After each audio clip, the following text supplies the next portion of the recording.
Hello and welcome. Kim Knight here from kimknighthealth.com. And today I want to talk about genetics, epigenetics, and even epigenetics. And I'm going to be talking about why there's so much more to your genes than you learned in school or what your doctor may have told you.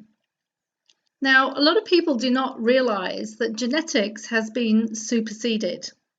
And there's a lot of old-fashioned genetic theory out there still, which people are still buying into. And this limited theory can really trip us up in understanding what causes illness and therefore what we need to do to get well. So one of the main reasons for doing this video is to really show how science has progressed in the last 30 years, but a lot of people do not know this and are still being fed old genetic theory. So if this is the first time that you've been watching a video from me, my story is that I was ill for many, many years. I was diagnosed with clinical depression in my 20s and then diagnosed with chronic fatigue syndrome in my 30s. And I spent 10 years unable to work, virtually housebound. And after about 5 of those years, I had tried so many therapies. I counted up, it was about 140 different therapies, and I still hadn't made any progress. And I really got to the point of thinking, maybe I'm never going to get better. Maybe I'm going to either spend the rest of my life like this, or it's just going to get worse and worse and worse. And I set off around the world looking for answers, and I found the answers on that trip around the world. In between crashing with the chronic fatigue. And I then spent the next few years implementing those answers to bring myself back to health. And I then trained in several very, very cutting edge therapies, which are all about getting to the absolute root cause of illness. And that is what excites me. I love helping people to understand what has really caused your illness. And for most people, they really are quite surprised when they find out what it is. And then showing them how their body is the ultimate self-healing machine. So really what I'm doing is I'm showing people what we call the metaphysical reason behind physical symptoms. And the word meta just means beyond. Just like epigenetics and genetics, the words epi means beyond. And as you can see here in the slide, it says dis-ease. So disease is really a state of dis-ease. And the cause of physical symptoms usually has nothing to do with anything physical. And this is where we get taken so off track, where often we're looking for a physical cause to a physical symptom, but the problem is the cause is not at a physical level. So for example, just to briefly digress, years ago I was working with a lady in her 70s and she had excruciating abdominal pain, and she just spent 3 months in hospital having all sorts of invasive tests, and they could not find anything. After 3 months they could not find anything, and so they discharged her. And during our second consultation, what came to light was the fact that her mother had died when her mother was in hospital, and she had not said goodbye to her because she died overnight when she wasn't visiting her mother. And she never processed that pain and that emotion. And so there was deep sadness and grief literally stuck in her body. And it literally got lodged in the large intestine, which is one of the organs associated with the emotion of sadness and grief. And as soon as she recognized the emotion when it came up during our session, and she processed that emotional energy so that it could leave her body, the pain disappeared, and it disappeared instantly. So this is what I love doing. I love showing people the metaphysical reason behind their physical symptoms. And I also love showing people how to bring themselves back to health. Our body is an incredible self-healing machine. It is built to heal itself, but the problem is we don't have the manual. Most of us have not been given the manual on how to operate our body. So I show people how they can operate their body to work its self-healing mechanism. Now, I just want to say that as I go through what I'm sharing today, you may need to expand your consciousness. So what do I mean by that? The interesting thing is most people live in what we could say is a box of reality. And I know I've drawn circles here, but could be a box, a circle, but it's got a circumference, it's got an edge. And most of us, we live within a certain set parameter of reality. And we perceive that area that we sit in, whether it's a box or whether it's a circle, we perceive that to be the totality of reality. And it's sort of like, this is how life is. And these are my beliefs and these are my values and this is how life is. But the interesting thing is, often we're going to find that there's actually a lot more to reality than we originally thought. So what we have to do sometimes is we need to be open to expanding our level of reality so that it goes beyond our current limitation or circumference or box. And then we expand into what we could say is a new reality and a new understanding of things. And this keeps going, it keeps going, it keeps going, it keeps going. And in order to understand health from a new perspective and to take on new possibilities, we are going to have to be open to seeing things differently and having new perspectives. So I invite you during this video to just be open to new possibilities and perspectives which you may never have heard of, and not to immediately refute them, but just to be open-minded. And I have a very favorite quote by Arthur Schopenhauer, which I actually have on the back of my business card.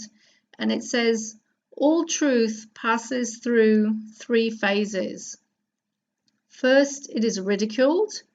Second, it is violently opposed. And third, it is accepted as self-evident." And that really says it quite nicely. We need to expand our consciousness, and then what was really strange or scary or different becomes the norm. Now, in another series on levels of consciousness in health, I spoke about the difference between medicine and metamedicine. So medicine is what most people are familiar with. It's what most doctors are operating on, where we're looking for a physical focus and a physical cause to a physical issue. So we're only looking physically for the problem, the cause of the problem. And often we're only treating the end result. And the cause of illness is seen as rather random and a mistake. And this is the medicine of the 19th and 20th century. But this medicine is now being superseded, although not that many people are really aware of it. And meta means above or beyond. So this is the realm of taking into account the whole person, the holistic person, where we take into account mind, body, energy, spirit. We're not just looking at the physical body to understand what is causing illness and what are the solutions. We're looking at the totality of a person. And so quantum physics has superseded physics, and epigenetics has superseded genetics. And rather than treating the end result, we're treating the root cause. And we will always find that there is always a reason for illness. It is not random. And this is really, really important to understand. Illness is not random. So here we have again a diagram, just really saying that again, that a human being, we're physical, we're mental, that means our mind, we're emotional, we're spiritual, and there is energy and there is consciousness. Another way of looking at it is that when we're only dealing with things at a physical level, down at the bottom of the graph here, what we tend to find is that someone else or something else is going to fix us. So this is maybe when we're taking supplements or we're taking medication, we're just really dealing at a physical level. But the more we move up through the levels, emotional, mental, spiritual, energetic, and into consciousness, the more we start to take responsibility for our health, and the more we move to self-mastery over our well-being, where we are really understanding what is going on inside our body, and we know what is causing the problem, and we know what to do about it, and we can do it ourselves. And so we rely less on other people and more on ourselves. And this really is moving to self-mastery. And this is what I like to teach people. So let's now turn our attention to genetics. And I want to start with a brief history, very brief history of genetics. Now, the history of genetics started with the work of Gregor Johann Mendel, and his work was published in 1866. And this came to be known as Mendelian inheritance. And this was the start of genetics. And then many more theories of heredity proliferated for several decades after his initial work. And once the basic patterns of genetic inheritance had been established, many biologists then turned to investigations of the physical nature of the gene. And in the 1940s and the 1950s, experiments pointed to DNA as the portion of chromosomes that held genes. And a focus on new model organisms such as viruses and bacteria, along with the discovery of the double helical structure of DNA in 1953, marked the transition to the era of molecular genetics. Now, most people are familiar with these pictures of the double helix and what a DNA strand looks like. And the word DNA, I always find this quite hard to pronounce, deoxyribonucleic acid. And DNA is a molecule that carries the genetic instructions used in the growth, development, functioning, and reproduction of all known living organisms and also many viruses. Now, heredity is the genetic information which is passed down from parents to their offspring. And it is the process by which an offspring acquires or becomes predisposed to the characteristics of its parent cell or organism. And the study of heredity in biology is called genetics. And this also includes the field of epigenetics, which we're going to come to.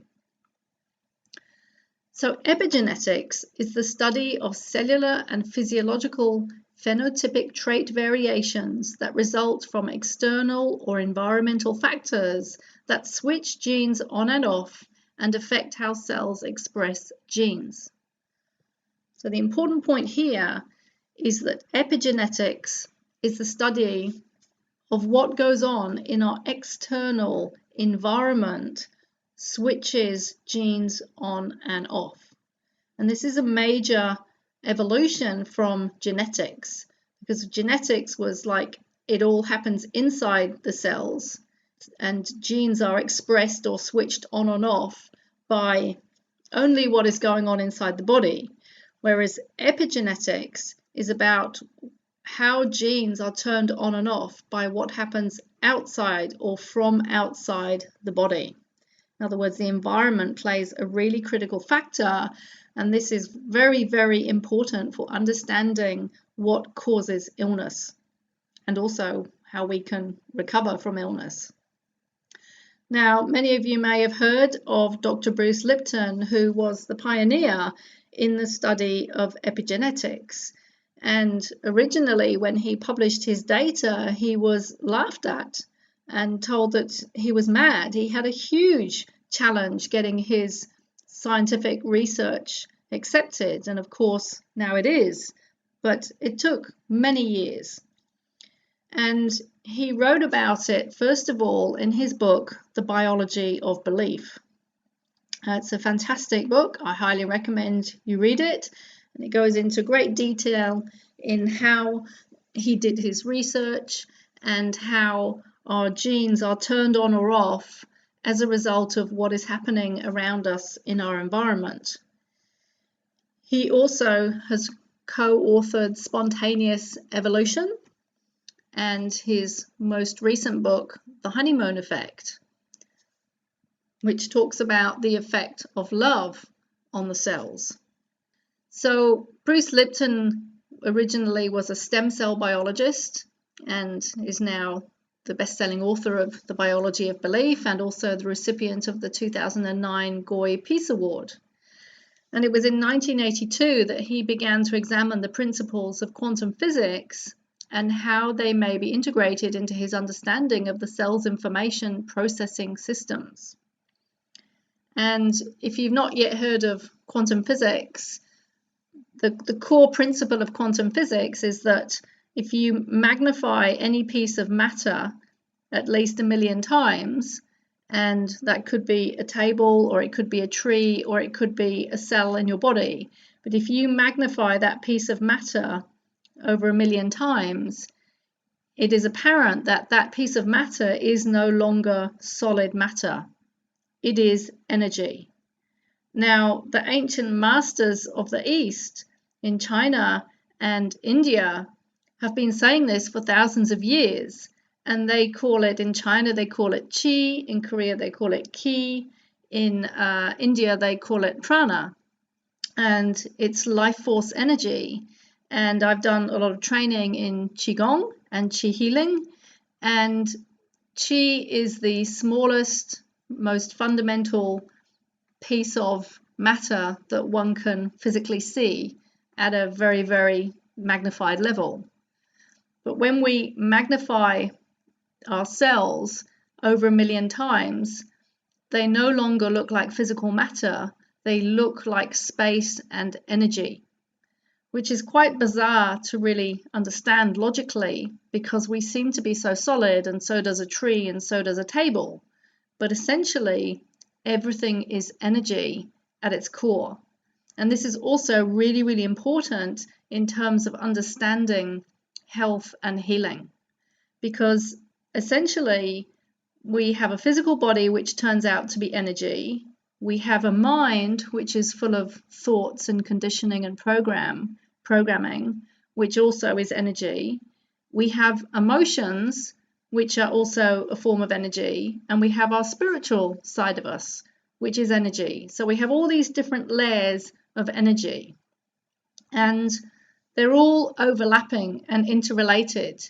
And whatever happens in one area, whether it's mental, emotional, physical, spiritual, it affects all the other layers simultaneously. And this is really important to understand for health and illness recovery, because we cannot only just focus on the physical part of ourselves, because there are these other parts of ourselves and they're all overlapping and interrelating. So between 1987 and 1992, Dr. Bruce Lipton was researching at Stanford University, and he discovered that the environment controlled the behavior and physiology of the cell and turned genes on and off. And this was the huge research and discovery that he made back then. And at the time, as I said, his discoveries ran counter to the established scientific view that life is controlled by the genes from inside the body. And so it took a while for this to be accepted by the scientific community, and of course, now it is. So let's look at this environment and how the environment affects the genes. And first of all, we need to ask, well, what do we mean by environment? Because we could have a social environment and we also have a very physical environment.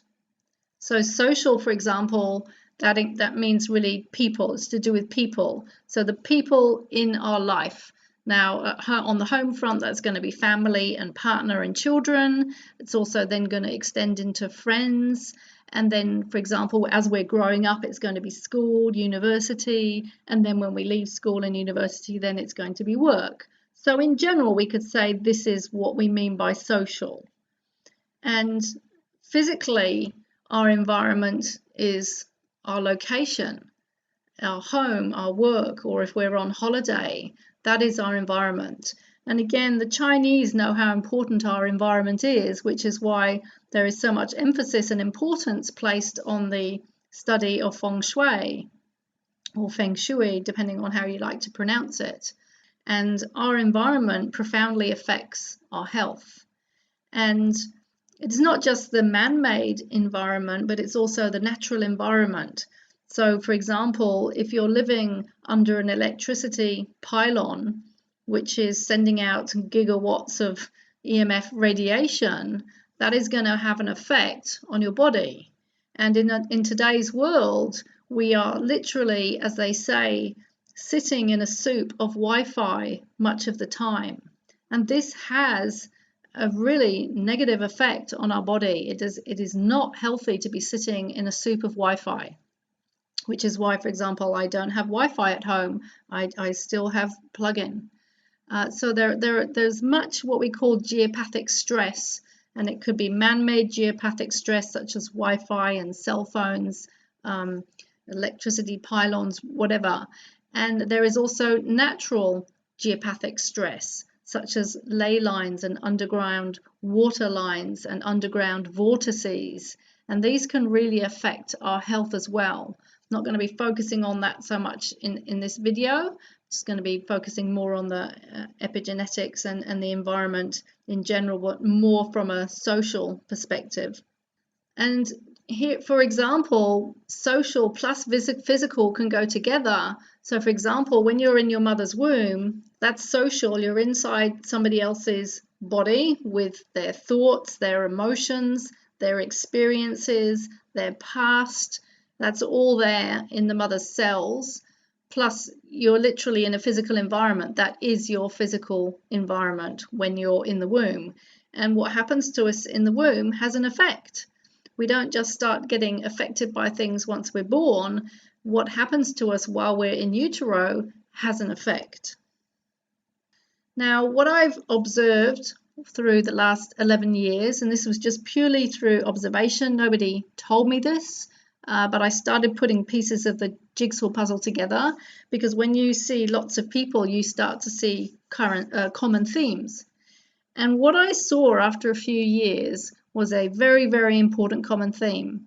And that was that whatever happens in the first 7 to 10 years of our life will set up health-wise and everything else-wise, but in particular, obviously I'm talking about health, it will set up how we will be, whether we will be healthy or unhealthy later in life. And we have no idea this is being set up, obviously, in the first 7 years of life. But essentially, whatever happens to us as far as experiences are concerned will program us to behave in a certain way and have certain beliefs, and we will have certain experiences and events happen to us which will cause certain emotional responses. There is a lot going on in that first 7 years. And later down the track, and it could be 10, 20, 30, 40 years later, when somebody turns up in my clinic with an illness, we always track it back. There's always a setup in the first 7 years. So I'm still waiting for an exception to the rule. I'm totally open to there being an exception to the rule, but I have not yet seen that. And that's why in the Jewish tradition, I think it is, they say, give me a boy until the age of 7 and I'll show you the man. They're meaning more perhaps from a character perspective, but it's still the same setup. And as I said, it's the stress and emotional trauma that are experienced by the age of 7 to 10 years set up this propensity for illness later in life. These events, these physical and emotional stressors, they wire the brain and chemistry for either health or illness. So what happens in the first 7 years of life? Well, as I mentioned before, for the first 9 months or however many months we're inside the womb, we're literally in our mother's environment, just soaking everything up from our mother. And then we have the birth experience. And the film Birth into Being goes into huge detail on the impact of the birth experience on our life. Because when we're born, what happens is there is what is called a limbic imprint, which is set up in the brain. And whatever our experience of our birth is, we take that to be the experience of life. So, for example, if a baby is born and has a really beautiful, loving, safe, nurturing, easy experience, then it will take that to be, well, this is how life is. But if we have a really traumatic experience, such as a cesarean or difficult labor or induced or premature or whatever, then that can set up a limbic imprint of struggle, fear, etc. And that will then unconsciously be guiding us in life, and it will become our default setting of how we expect life to be. And I can speak about that from personal experience because I did have a traumatic birth, and I've had to work through clearing that in order to break through a lot of fear and a lot of limitations. And then we have our first 7 years where we're literally an energetic sponge, and we're just taking everything on from our environment, and we're just unconsciously observing and consciously observing everything. We're watching how humans react. We're feeling everything that goes on in the environment. We're feeling all the emotional energy that is in the environment, and we soak it all up, and it just literally gets soaked up into our cells. And as that happens, we then unconsciously form our beliefs, and we then form habits, because habits come out of beliefs. We behave from how we believe. And then we consolidate all of that and then build on that and continue to build on it after the first 7 years of our life until we become an adult. And then we just continue doing what we're doing until something stops us in our tracks. And for the most of the people that I'm working with, it's illness that literally stops them in their tracks. And when we track back, we find the setup was in the first 7 years, and even the limbic imprint can play a huge role in what has happened.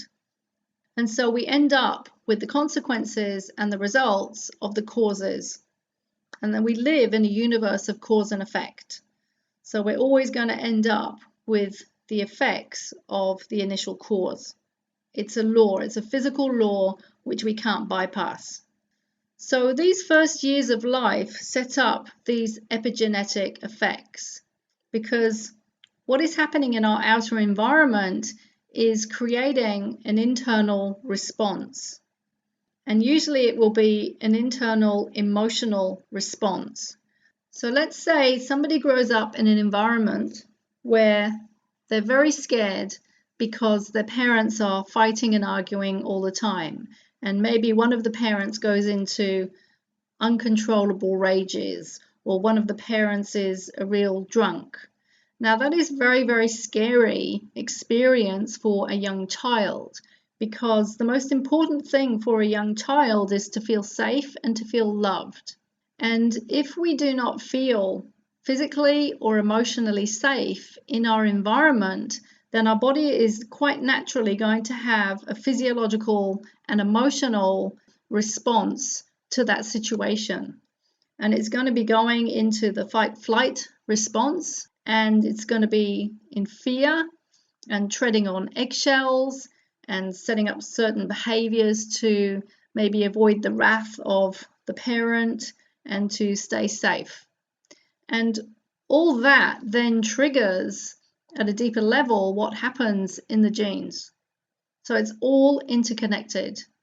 But essentially, this is what Dr. Bruce Lipton talks about as the environmental effect on genes. It's like what is happening in our environment is creating an internal response inside our body, and it's creating a response at an emotional level and a physiological level and a mind level, and that is all impacting the functioning of our body at a cellular level and at a quantum level. It's all connected. So We've spoken so far, I've talked about genetics. We didn't really say much about that because we now know that that's outdated. Spent quite a bit of time talking about epigenetics, which is the effect of our environment on our genes and how really the main setup is in the first few years of life. So let's move now into what I call epigenetic. It's even beyond just epigenetic of our environment in our world today. And what I've seen and personally experienced and seen in many clients is that there can be effects or causes of illness and health issues which reach beyond this life. Now, as I mentioned before, I encourage you to hold your mind open to the possibility of a new reality and new perspectives. So the question is, can the effects of what happened to generations before us have an effect on us? Now, I know in genetics they do talk about this. They talk about it from a physical perspective of genes or the genetic code being passed through from parent or grandparent or previous generations to us. They do talk about that, but only from purely a physical perspective. And they also tend to say that, well, if your parent or your grandparent had XYZ condition such as cancer or heart disease, then you're more likely to get it. But I'm not really talking so much from a genetic code perspective here, talking more about an energetic imprint. The energetic imprint is going to include more of the emotional and mental and beliefs side of things. We're not just talking about something physical at a genetic level. We're talking about, well, what emotional issues or mental beliefs or mental patterns or traumas might have been passed through the genetic code into us, which we are carrying, and we're completely oblivious that we're carrying something from a previous generation. So I'll give you an example. I was on a training call one day and a lady was talking about some fears and limitations which were coming up for her, and she didn't know where they came from. And as the person guiding her through the exercise took her into the visualization, she saw what had happened to her grandmother, so 2 generations back, what had happened to her grandmother when they'd been going through the war. And it was quite clear to her that the memory she was experiencing was actually the memory of her grandmother. It was not her memory, but it was the memory of her grandmother and how she'd been very traumatized by what had happened in the war. Now, a lot of people could say, well, they made it up. Possibly they could have been making it up. But the interesting thing is there are so many stories now that come out of people telling stories of something that happened to another family member from a previous generation. There are just so many stories, it's hard to believe that even some of them cannot be true. And the important thing here is to understand that if we are carrying these imprints from a previous generation, then they may be limiting us and we don't even know it's happening. So I want to talk now about what we call a heart wall. Dr. Bradley Nelson is the creator of a therapy called the Emotion Code, and I am a certified practitioner of the Emotion Code. And it's all about how emotions rewire the body into a state of illness. But one of the main things that he discovered was what he called a heart wall, which is a wall of energy that sits around the heart and that is created from emotions that have been sitting inside the body. And the reason we create this wall is to protect our heart from feeling any more hurt. So the heart is affected by the emotion of hurt, and nobody likes to feel hurt. And so very cleverly, we create this heart wall to protect ourselves emotionally. Now, physiologically, we have the pericardium, which is there to protect the heart on a physical level. And on an emotional level, we create a heart wall. And as Dr. Bradley Nelson says, the first step towards healing from anxiety and depression, and we could probably say many other conditions, is to remove the heart wall. And this is one of the things that we do in the emotion code. And so why is it, or how is it that we create this heart wall? Well, it's when we have things that hurt us emotionally, such as betrayal, or people being mean and nasty to us, or not feeling safe. There will be many reasons why we feel the need to create a heart wall. But what happens is that when we create this heart wall, it keeps love out, and it also stops love coming in. And this heart wall is created from old emotional energy unconsciously gathered up inside the body and used as a protective wall around our heart on an energetic level. Now, the interesting thing is we actually have an unlimited supply, literally an infinite supply of love inside our heart. So it's really important that we learn to take down these walls. And from Dr. Bradley Nelson's work, he's found when working with people that this heart wall can metaphorically be, and energetically, be 1 inch wide, or it could be 3 feet wide. And when people go through the process of visualizing and seeing what their heart wall looks like, people will have it made of all sorts of different materials. It could be metal, it could be stone, it could be paper. It's quite interesting. Now, for myself, I had an experience recently during a session where, going back to epigenetics, where I was told by the healer that I was carrying a belief of I'm not lovable, which came down from my great-great-great-grandmother. And I did not know, I knew I had the belief, but I didn't know that it was actually her belief. So I'd often felt I'm not lovable, but I thought that was just me. But as it turned out, it actually was a belief passed down from my great-great-great-grandmother. So the question is, how much of the stuff that we're walking around with and thinking is ours, whilst on the one hand it is ours, on the other hand it wasn't ours in the first place, and we don't have to keep carrying it around.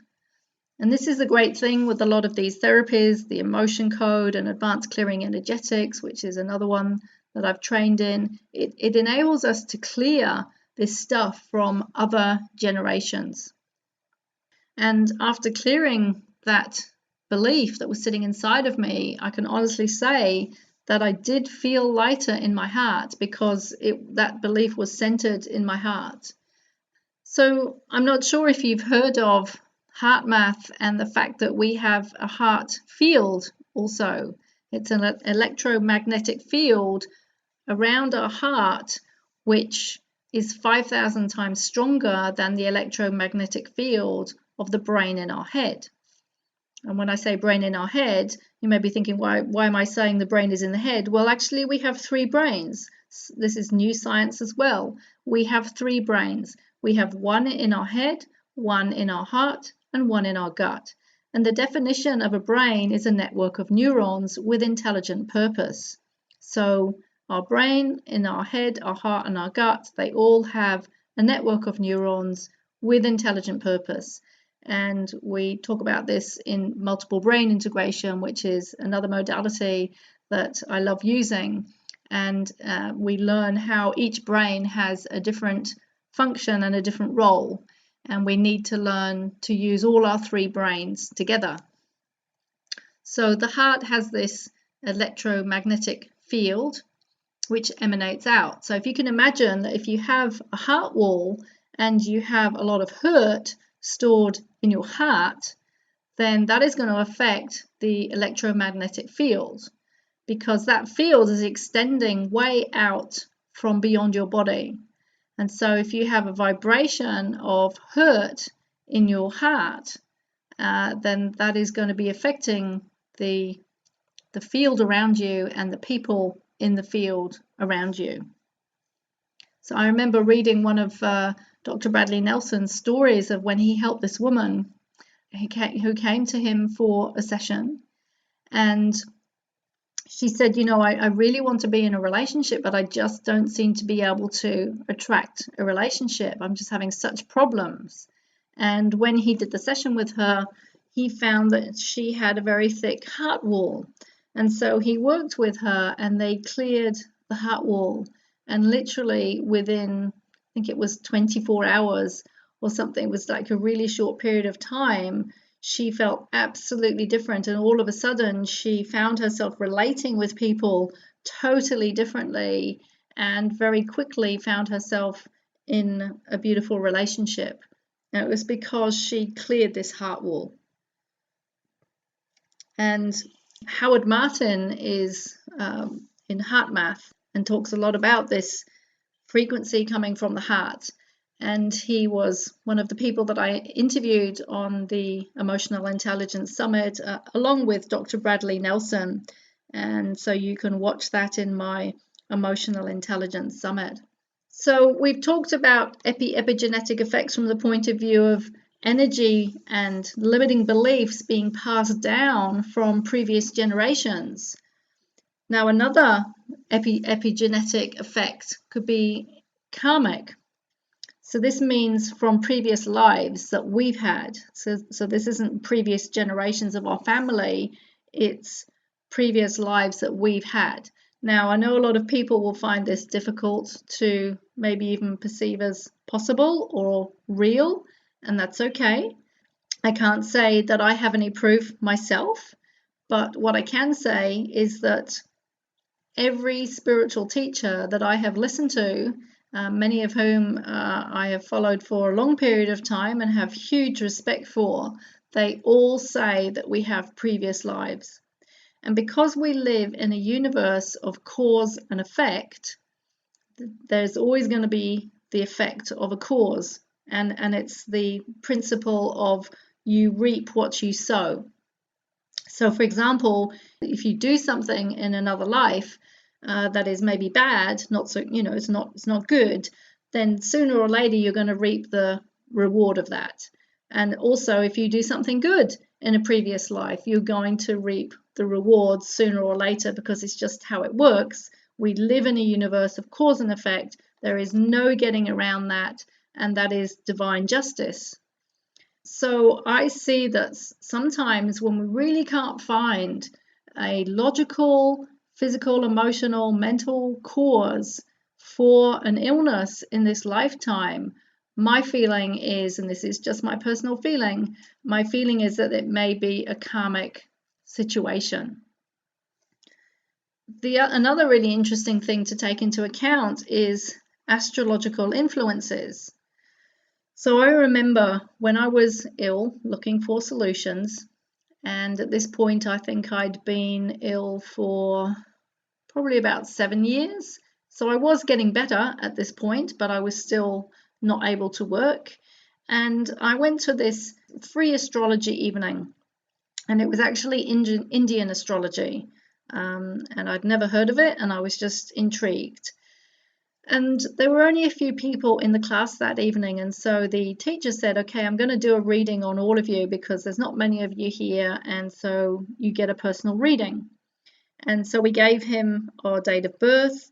I'd never met the person before. He didn't know anything about me whatsoever. He did not know that I was ill. As you know, if you're experiencing something like chronic fatigue or fibromyalgia, we don't actually look ill. We look quite healthy sometimes, but we feel dreadful inside.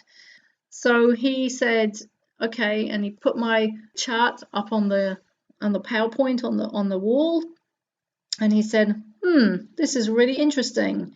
You have what's called a snake. But basically he said all your planets are over here, and there's a snake, and there's nothing on the other side. And what this means is that you're going to have illness until such and such a date, and then you'll start getting better. And he was bang on. So a lot can be told from and through astrology, but it's got to be good astrology, you know, not out of the Daily Mail paper. It's got to be good astrology. But this links into karma and the law of karma, the law of cause and effect. So just bear that in mind, that there may be much bigger reasons for what is going on in your life in general terms, but also I'm talking about in health terms. There may be bigger karmic reasons for what is going on for you. And personally, I find that quite comforting to know that maybe there's a bigger picture. So to summarize what I've talked about today, the subject was genetics, epigenetics, and epigenetics. So genetics says that your genetic code will determine your health issues and your propensity for health or illness, and that there's not much you can do about it. You're just at the mercy of your genes. They switch on and off inside your body. They're what you're born with. They get passed down from previous generations, but there's not much you can do about it. Well, this is obviously now being superseded, well superseded by epigenetics, which says that your response to your environment will turn genes on and off. And therefore, if you change your internal emotional mind environment, you can affect changes in your genes. Because even though it's the outer environment that is affecting our genes, it's the internal response to our outer environment that is actually having the effect. So if we either change our internal environment, which is our mind and emotions and physical body, or we change our environment if needed. So if you're in an abusive relationship, you need to change your environment. You need to get out of that environment, right? So we do have power to change what is going on internally and externally, and that will have an effect on our genes. And then we also have other influences which are carried through from beyond this life, either from previous generations at an energetic belief level, or even potentially from other lives. So I hope that you have enjoyed this. I hope it's been interesting and informative, and I look forward to seeing you in another video.